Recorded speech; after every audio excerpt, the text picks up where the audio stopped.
So this is part 2 to becoming an agent that's recession proof. I'm in San Francisco today and I'm out here. I'm going to do a keynote tomorrow. So I got here early and I'm shooting a video just for you. Now this is part 2. In part 1, we went over the 9 things that you need to be doing.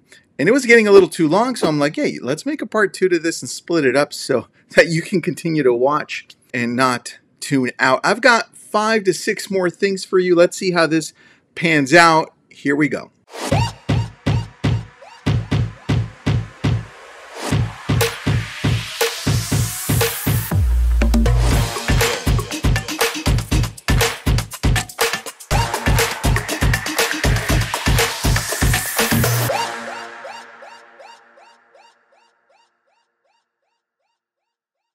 Now, in any market that has recession, things can get a little bit tight. And so this is where you have to start thinking. Number 10, start thinking, well, should I team up with someone that is at the same level of me, but has different strengths? For instance, I see this team over here at this company and they're doing amazing on social media, but they lack my skill in contacting past clients and in contacting my sphere or even sphere in general.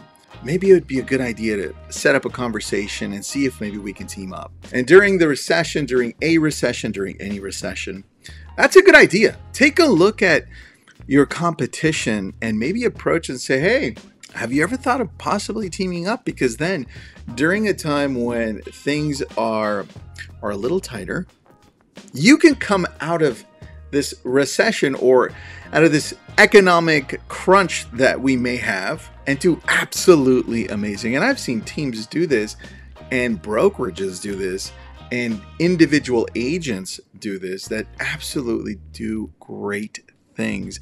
And that's when you start thinking outside of the box. So that's number 10. Number 11, if you own a home or if you own an investment home and we do get into some tight times, maybe a good opportunity to look at an equity line or a line of credit to start looking and seeing, well, maybe if I pull out money and things get a little tight for me and I'm not doing too well, I have some revenue there that I can use to either use for marketing or invest in my business so that I can keep on growing. That's an option. I've seen some great brokerages do that, teams and individual agents as well. Number 12, great time to set up automation. And when I'm talking about automation, I'm talking about reaching out to your past clients, your sphere, just that big database that you have, whether it's on your phone or an actual CRM like Follow Up Boss or Chime.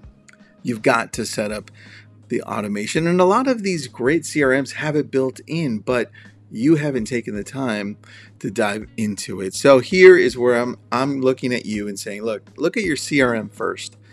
Take a look to see if it has smart plans, if it has some type of automation, something that you can create that is consistently touching your database in an authentic way, right?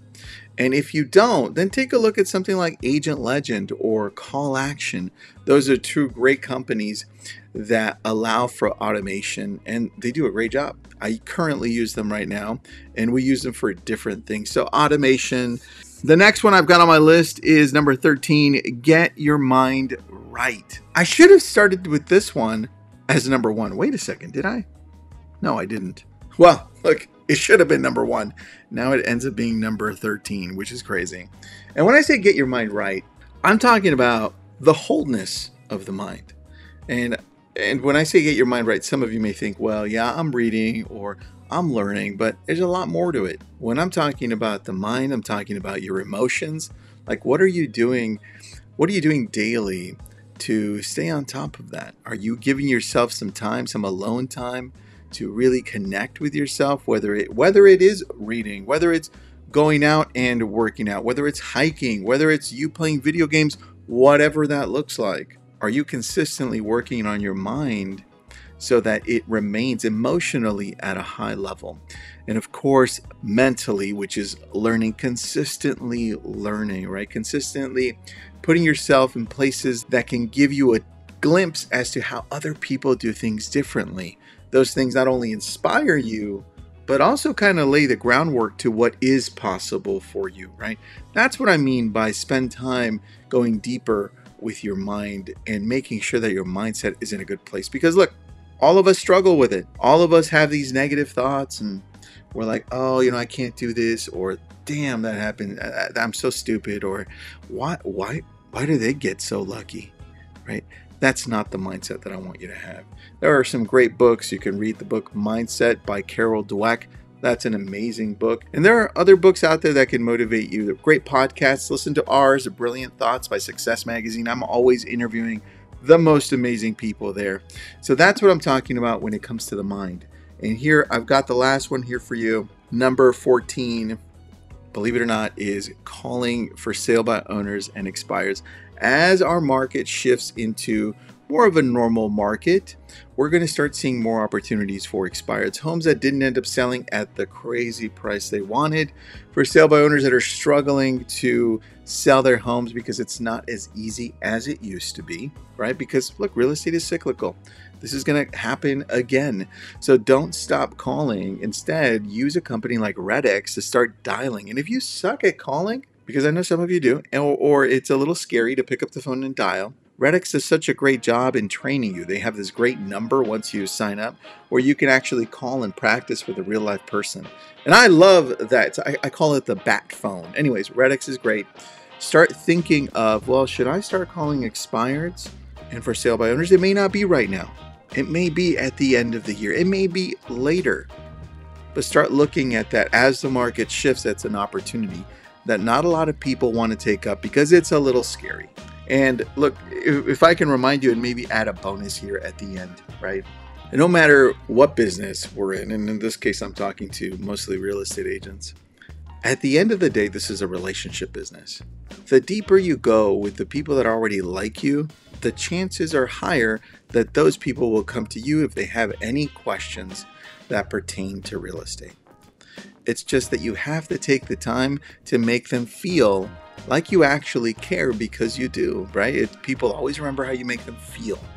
And this is why everything that I'm telling you revolves around authentic communication, right? Whether it's on social, whether it's expireds and for sale by owners, whether it's automation, whatever it is, just remember that it's your job to create relationships.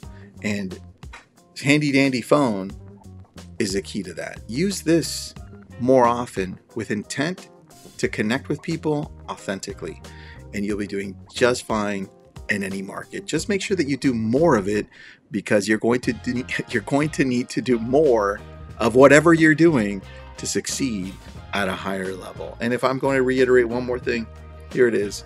The most visited websites in the world: Google, YouTube, Facebook, Twitter, and Instagram, TikTok, and LinkedIn are ramping up. And so go to where the consumer is, meet them there, and use the tech to create relationships. That's what it's about. And do me a favor, since you're watching this, if you liked it and you watched part 1, thank you. Subscribe, share it with somebody who you think may need it. And that will help me, because I do it for the subscriptions. I don't get paid for this. So subscribe, share it. And if you didn't watch part 1, that was a good one. Go and watch it. Have an awesome day.